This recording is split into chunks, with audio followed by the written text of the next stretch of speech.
Ready? Yeah, make it happen, Cap.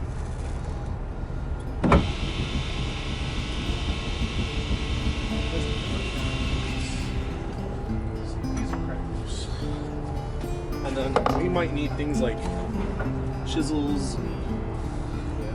No, okay, that was been over recently.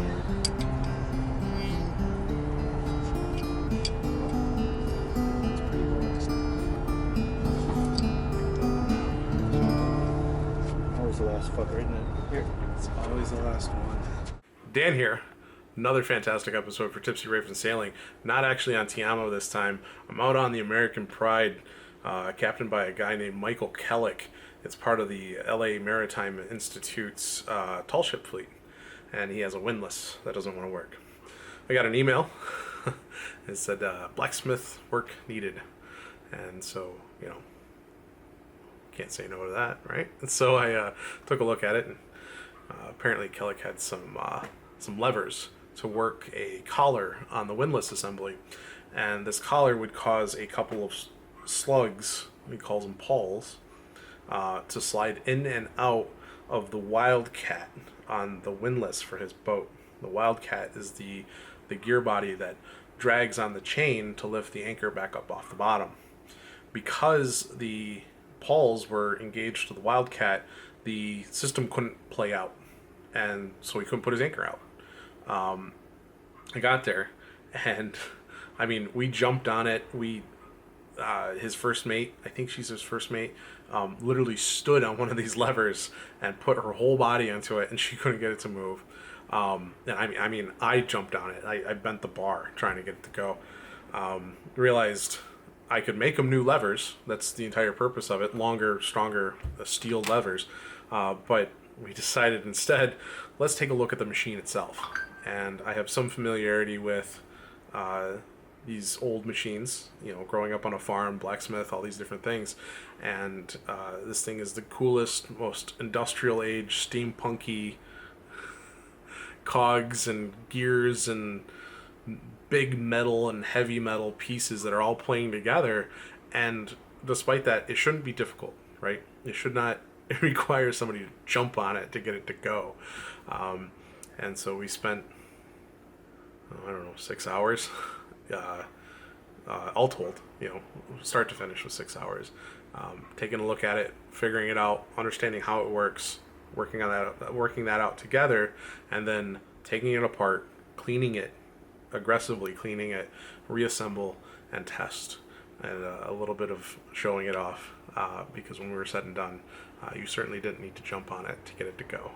So I hope you all enjoyed the video and learned something about really old windlasses that more than likely none of you will ever come across in your lives.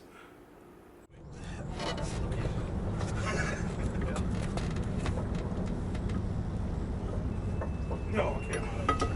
Alright, so we're gonna...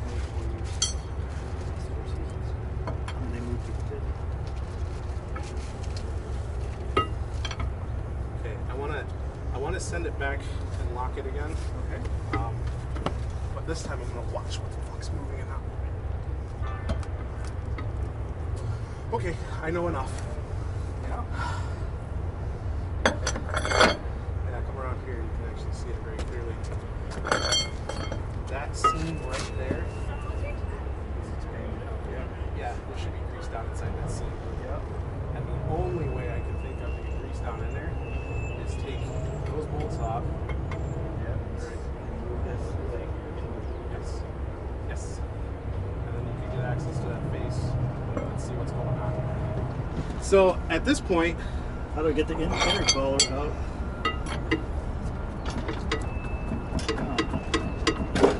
Something moved.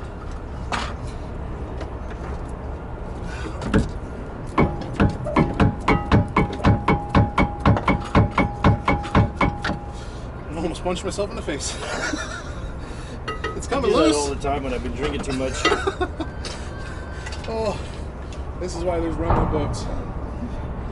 You want ice water or anything? Oh yeah, actually I would.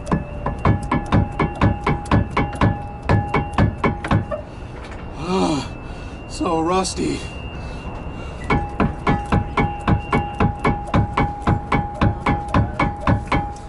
Okay. Yeah, it's coming apart. Drive down. Just give her wiggles down. Oh, actually, there's a persuader sitting. There's a screwdriver. Is that a impact or a safe to tap the handle type screwdriver? Yeah, I mean you could destroy it. Honestly, It's gonna get destroyed. Oh. Very. That worked. So maybe that's it. A little bit of do 180 at Yeah, every we're time gonna you get walk it off there. because the fit is so tight. We didn't lose any ground on this side.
Bring her 180. 180.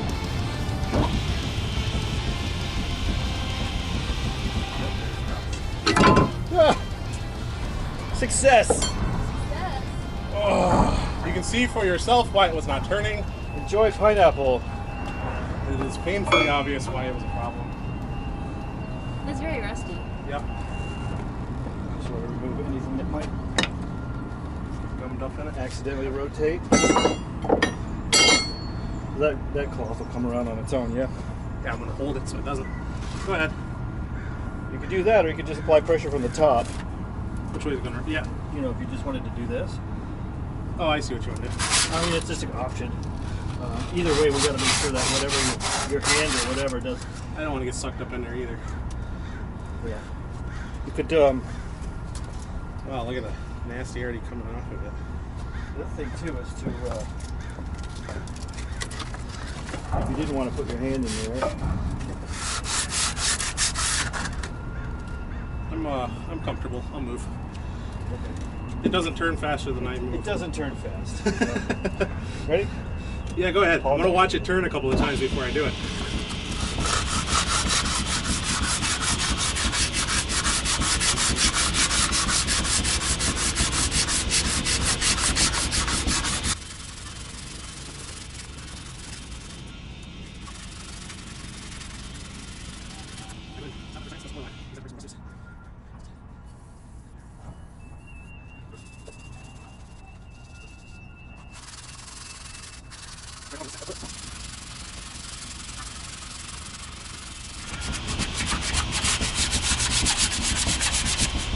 Yeah, let's clean it up. See how good we got. So here to see what kind of progress we're making. I got more rags. Yeah, that's why a canvas bag for this thing might not be the worst idea. Well, good check on those our new dog lines. Oh, they're down there. Yeah. Hey, Cap, take a look at that. Never mind. I thought they were good. You told me You want to see something cool? Oh my God! Look at that, Carolyn. What? And that's after 10 minutes. What? And that I don't has even no- need these tools anymore. So, listen to Penn and Teller on NPR. Yeah. During an interview, yes, they both talk. That's a They're interesting guys. I was gonna say, because NPR doesn't have a video broadcast of us for that kind of thing, I wouldn't think. Certainly wouldn't have been the early 90s, but so I learned from that interview that they always eat at Denny's, and when they do, they order Denny's green Jello and have it brought to people's tables anonymously, What, really? just to see their reaction. You know. So I just thought that was a kind of a clever and harmless prank. Considering I love green Jello, yes. It's the opposite of harmless, or the opposite of harmful, and it's absolutely delicious. In fact. Well, I was at a restaurant. I was working in a restaurant as a waiter, and there was a workmate of mine who was a bodybuilder, Venice Beach. Yeah. And so was his roommate, who was even bigger. So my friend was Joe Wickel from Allentown, PA, and his roommate was Todd Zilka from Manhattan. Right? And these guys are both big bodybuilders. Yeah. Right?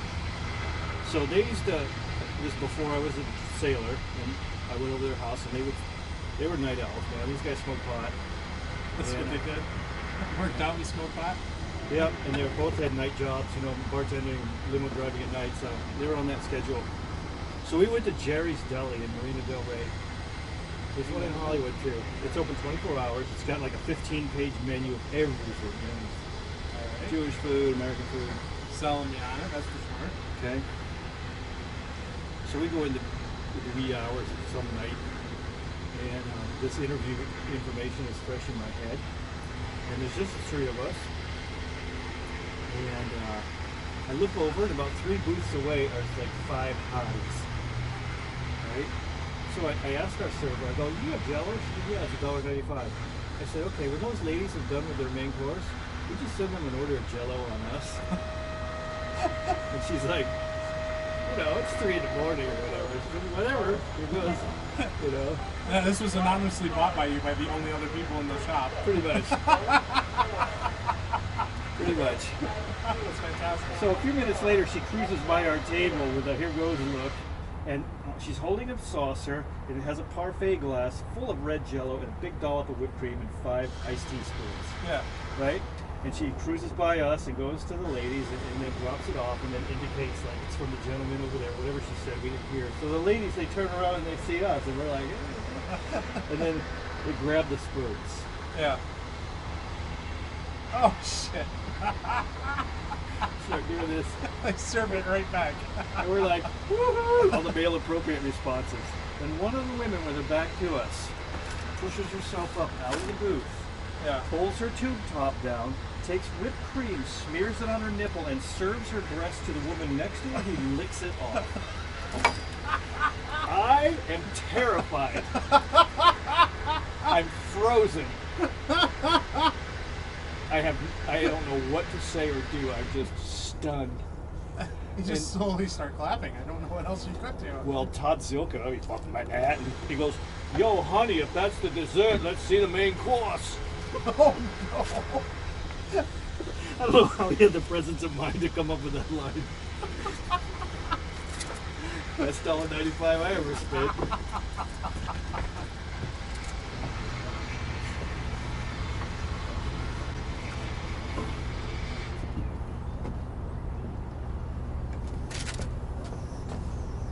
Slow and easy wins the race. There you go.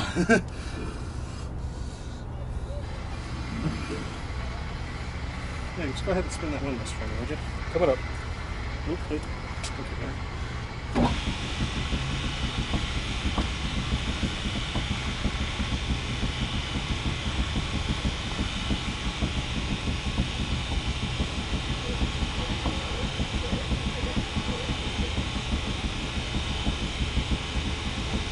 It's definitely got a couple of stiff spots. Like right there's one.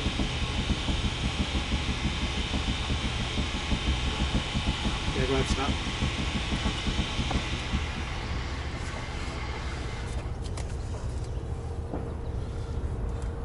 Yeah, I'm gonna have you load my hand up. I'm gonna just hand paint the fuck out of this thing. It's nice and slathered. Open up again. Run the wheel, would you? Coming up. 2 in. Quarter turn. That's good.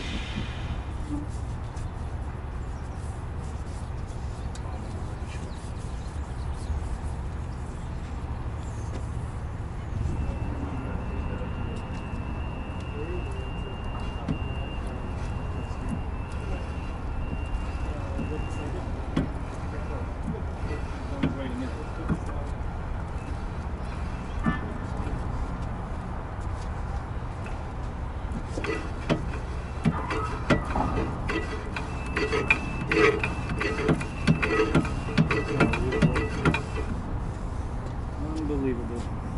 You could do it with a toothbrush now. Good. I think you could. See it? Whoa. Alex, easy? Are you just really strong? No, geez, that's easy. Yes, and Yeah, yes, it's easy. yes, and yes. Fair enough. Wow. This is a gun application. I bet you this is what's in the gun. Lithium grease. I wonder if lithium grease would be any good in this application. Works on crystals. Drop me a Star Trek reference, or are you being Yes. serious? You watching that new Picard? No. I've never owned a TV. Oh. Actually, I've never watched X-Files. That's true. 30 episodes. I've never seen a whole episode. So, probably my best shot is as a North Carolina park ranger when they got eaten by mushrooms. Oh, when they chopped the tree down? And the inner ring of the tree was all fucked up? I remember that. That must have been your glass, so that one must have died.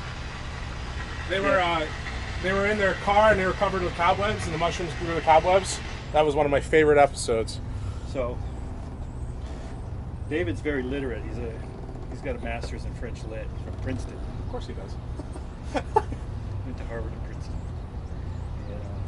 And his last shot of the day we're in Calabasas, in the hills, and we have an ambulance like the same one on MASH. You know, with kind of a big square back and 2 doors. Sure.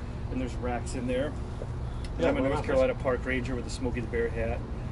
Now, of course, they're not going to let 2 extras carry the stars, so they put 2 actors, us, on opposite corners of each litter. Oh, and did then they? And then they put 2 stuntmen on the other corners because they're burly guys. They're not going to drop the stars. Right. These guys make $1 million a week. You don't drop them. Right, yeah. Okay. So there's 4 people on each litter. David and Jillian are laying down on the litters on the ground. The sun's about to go over the hill. They have goop and stuff, dirt and goop all over them. They're not comfortable. It's going to get cold soon. We've got to get the shot, right? Yeah. Kim Manners, little guy about this tall, he had a mullet kind of haircut. It was interesting. And he's a character. He's a really fun guy to work with. Yeah. He's tough, but he's funny. Yeah. And so the actors and the stuntmen and I, first of all, I go to pick up David and I go, looks like a long day's gurney into night. And I could see the dirt corners and the corners of his mouth just kind of crinkle up. There was a smile, and it was also a look on his face like, just get the fucking thing over with. This isn't great. Okay, so anyway. I'm miserable and you're not helping. So I guess whatever corner. Anyway, by his head. Yeah. Because like his head's right here. And so, all right, rolling, speed, scene 26, take 1, action. Down, down, down, down, down. We're all pumped, right? Yeah, yeah. Down, down, down, down, down, down. Pick this gurney up. Down, down, down, down. Open the door. Whoa, slam. Cut. Here comes Kim Manners. Guys, those are our stars. It's not some big tuna. So don't go be slamming them in the ambulance like they're yesterday's catch, okay? We're gonna do it again. Swear to God, word for word. Hilarious. We were just Oh my so goodness. psyched, you know? That is so fantastic. That was easily one of my most favorite episodes for the entire run. This here is the windlass assembly for the American Pride. It is now fixed up and functioning correctly. Originally what is happening is the pawls and the ring that engages them was not moving at all. And so there's this tool. Let's see if I can do this with one hand. Well, There's a tool for this. So before, the crew would have to stand on this in order to get this thing to move. After a long day, now it goes with one finger. So, had to crack it apart, had to figure out how it worked, crack it apart, sand it, brush it, clean it all up, re-grease it, reassemble, and test. And I'd say the test went well.